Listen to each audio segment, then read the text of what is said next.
Bonjour à tous. Je vous fais cette vidéo pour vous parler d'un tournant dans la guerre d'indépendance du Cameroun. Ce tournant, c'est la communication entre la diaspora et le 237. En fait, à ce moment précis, on se rend très bien compte que le 237 est en difficulté. Et si la diaspora ne déploie pas les meilleurs moyens pour les réveiller, cette guerre risque de replonger encore pour des années à venir. J'aime toujours rappeler que nous sommes en guerre. L'Allemagne avait imposé la monnaie nazie à la France parce qu'elle était en guerre contre la France. Et si la France nous impose le franc CFA aujourd'hui, c'est parce qu'elle est en guerre contre nous. Donc il ne faut pas se voiler la face. Et cette guerre est stratégique pour récupérer toutes nos richesses, toutes nos terres, toutes nos usines, endetter nos pays au point de faire de nous les esclaves dans notre propre pays. Même le dernier pays, le Sud-Soudan, a plus de liberté que nous qui sommes indépendants depuis 1960. Et sur le plan tactique, c'est des morts tous les jours. C'est la zombification de la population avec l'alcoolisation, la pornographie et les intoxications alimentaires. C'est l'achat de nos terres et le détournement total de nos budgets. Et il y a une petite illustration pour montrer la ruse de la France. Tous les 6 mois, on nous présente la liste des 10 Camerounais les plus riches. Mais ce qu'on oublie de vous dire, que ces 10 Camerounais les plus riches ne font pas partie des 10 hommes les plus riches du Cameroun. Les 10 hommes les plus riches du Cameroun, c'est les colons, c'est les étrangers. Donc, ce tournant de la guerre, c'est la communication entre la diaspora et le 237. Et à ce propos, je vous ai dit déjà dans une vidéo précédente que la diaspora anglophone communique mieux avec le 237 que la diaspora francophone. Et cette communication est capitale parce qu'elle est polluée par un régime soutenu par les colons et toute une batterie d'artillerie composée des brasseries, des médias, des trafiquants de toutes sortes, c'est-à-dire drogue, poissons pourris, poulet congelé, qu'est-ce que je peux encore citer, du mauvais riz chinois, etc. Donc, tout ça contribue à donner au régime une certaine arrogance qui les rend violents, qui les oblige à nous humilier à tous les coups, au point où ce régime nous a classifiés en 2 catégories. Que si vous soyez de la diaspora ou du 237, vous êtes soit une racaille, soit un terroriste. Je vous dis, dans la rue de Douala, si vous vous plaignez que l'eau est sale ou bien que vous n'avez pas d'eau, on va dire que vous êtes fou. Donc vous êtes une racaille. Ou bien on va dire outrage au président de la République. On vous amène dans un tribunal militaire et vous allez mourir dans une prison bêtement. Donc, mes chers amis, mes chers frères, après avoir présenté les acteurs que vous connaissez déjà, je vais vous illustrer en quoi le 237 est endormi. Ensuite, je vais comparer la communication de la diaspora anglophone à la communication de la diaspora francophone. Et ensuite, nous allons conclure par les points de convergence. Les 4 acteurs, vous les connaissez, mais de ces 4 acteurs, je vous assure, le 237 francophone est celui qui est le plus en difficulté car il est zombifié, il est endormi et il est soumis aux intoxications, sans oublier la violence. Illustration de l'état d'endormissement du 237. La guerre qui se passe au Nozo, c'est-à-dire que se passe comme si les francophones étaient d'accord avec cette guerre, alors que tout le monde sait que nous sommes contre. Mais que faisons-nous pour montrer que nous sommes contre? Nous sommes endormis. Lors des dernières élections en 2018, Maurice Kamto avait gagné les élections. Il l'a démontré. Mais qu'avons-nous fait? Nous étions endormis. Deuxième cas, le vol du bois camerounais. Les Camerounais se plaignent que dans les salles de classe, les enfants n'ont pas de bancs. Mais au même moment où ils se plaignent, ils s'asseyent dans les bars, boivent des bières pendant que les grumiers sortent avec nos bois toutes les heures du pays. Mais personne ne fait rien. Un autre cas, le régime de Yaoundé a décidé d'imposer la pornographie à tous nos enfants de moins de 13 ans dans les collèges et lycées.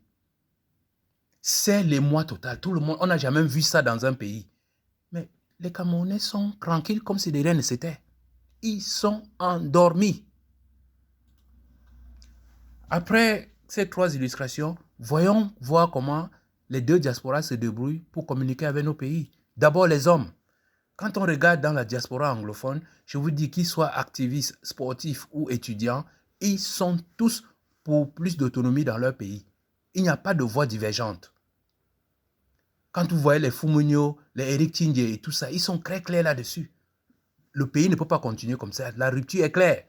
Mais quand vous regardez les hommes du côté de la diaspora francophone, il y a bien sûr la base, le CLDP, les professeurs Nganan, les professeurs Niamsi, c'est quelques juristes. Mais en dehors de cela, les grosses têtes qui auraient pu faire avancer la cause du Cameroun sont plutôt du côté du régime.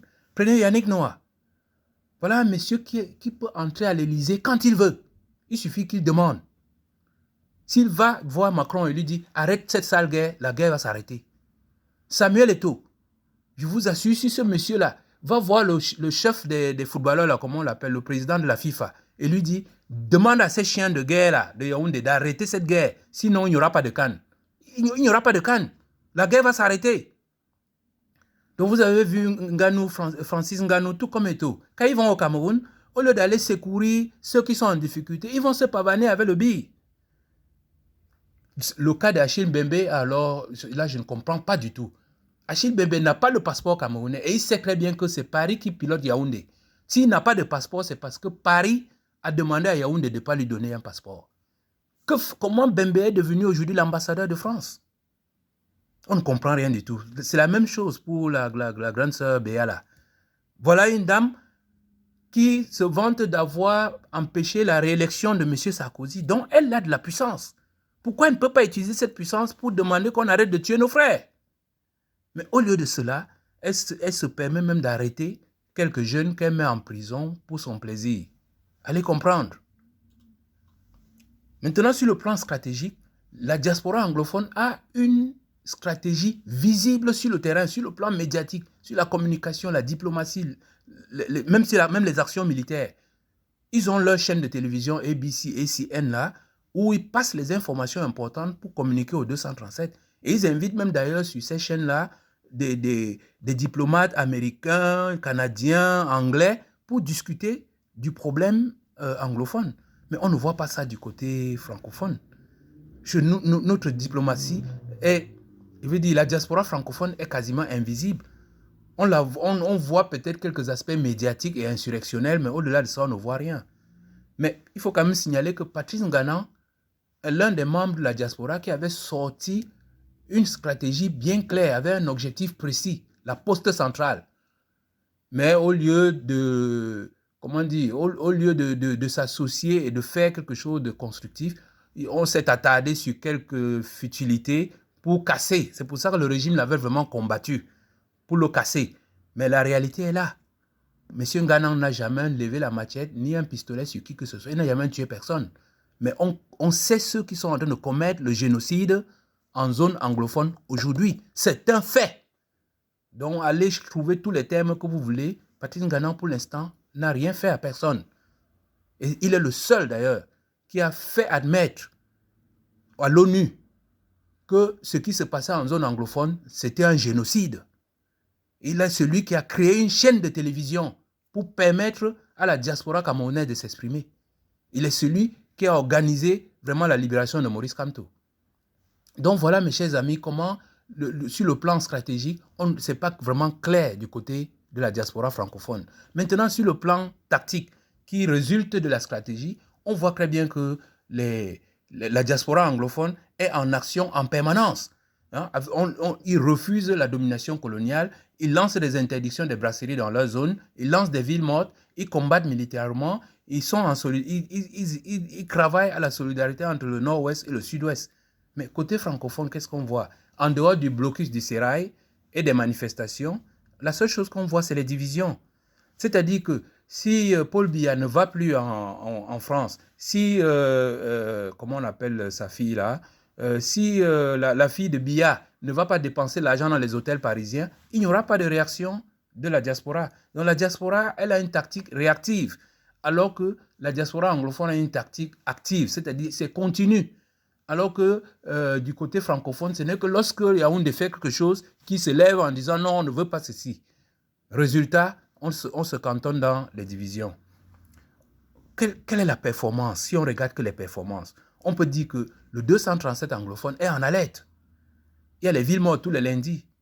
Et les anglophones ont été reçus à Genève, dans les salons feutrés, comme des êtres respectables et en toute confidentialité. Mais du côté francophone, M. Macron est venu balancer à calibro entre les vaches et les chèvres comme si nous étions des animaux, alors qu'on parlait des morts. On vient parler d'un pays dans un salon de l'agriculture, sans aucune confidentialité.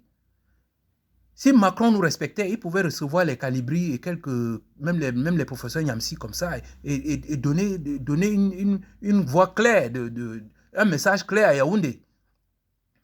Donc, par ce manque de stratégie et de tactique, on se retrouve du côté francophone enfermé dans les tendances au querelles. Même le GDN qu'il y a eu à Yaoundé, c'était l'action des anglophones. Bon, il ne faut pas tout jeter. Il faut quand même noter que côté francophone, il y a un petit frémissement, il y a vraiment un espoir parce qu'on voit maintenant des chefs qui tiennent tête à ces sous-préfets, même des populations qui refusent de se laisser spolier par ces feignants au casque colonial qui viennent leur piquer leur nourriture 24 heures sur 24 et les spolier 365 jours sur 365. Donc, il y a un espoir de ce côté-là. La dézombification, comme dit Valsero, est en marche. En conclusion, mes chers frères, mes chers amis, que cette lutte-là soit fédérale ou décentralisée, ou que ce soit la révolution, tout ce que vous voulez, il faut là-dedans l'union, l'ordre et surtout un objectif clair. Il faut se concentrer sur l'objectif clair. C'est quand on réunit toutes ces trois qualités qu'on envoie un message clair entre la diaspora et le 237. Et si le message est clair entre la diaspora et le 237, alors nous pouvons attaquer des problèmes très simples, comme le non à la guerre au Nozo. La diaspora peut activer le 237 pour que tous les lundis, nous rejoignions les anglophones dans le lockdown. On fait une ville morte les lundis pour leur montrer que nous sommes contre cette guerre qui se passe dans ce pays-là. Toute la diaspora réagit, les anglophones réagissent. Il n'y a que le 237 francophone qui ne réagit pas face à cette guerre. Deuxième chose, le non au grumier, le sciage du bois au Cameroun. Si on scie les bois au Cameroun, sur le plan écologique, ce sera une chose formidable. Ça va créer des millions d'emplois, ça va accélérer le développement rural et surtout, ça va nous donner du bois pour nos menuisiers, nos artistes, pour la construction et surtout pour les tables bancs pour nos enfants. Donc, si la diaspora communique efficacement au 237, on peut mettre un terme à la sortie des bois sur les grumiers. Deuxièmement, pour la pornographie, si nous décidons aujourd'hui de dire non à cette pornographie, il n'y a qu'une seule stratégie, c'est de mettre une task force qui va lancer un ultimatum à tout proviseur, tout surveillant, tout prof, tout maire, tout sous-préfet, tout préfet, tout gouverneur, qui va laisser ce genre de choses se développer dans sa région. Parce qu'on va le soumettre vraiment à une correction qui n'oubliera pas de sa vie. On peut faire la même chose pour l'alcoolisation, on peut faire la même chose pour la drogue. Et à propos d'alcoolisation, je vous assure, en 2019, j'avais été fasciné par une coïncidence. La quantité d'argent que la diaspora envoie ici au Cameroun est équivalente au chiffre d'affaires des sociétés brassicoles du Cameroun. C'est-à-dire c'est comme si tout l'argent que la diaspora envoie sert à saouler les Camerounais. Alors, je termine par cette proposition en disant, mais la diaspora peut décider pendant 1 an de ne pas envoyer l'argent au Cameroun. Ça va permettre de dessouler les Camerounais et les mettre debout pour revendiquer leurs droits, car nous sommes un pays riche. Voilà mes chers amis, je m'arrête là. Je vous demande de partager cette vidéo, car seule la bonne communication peut permettre à la diaspora au 237 de se mettre debout pour combattre cette satrapie qui nous tue tous les jours. Merci.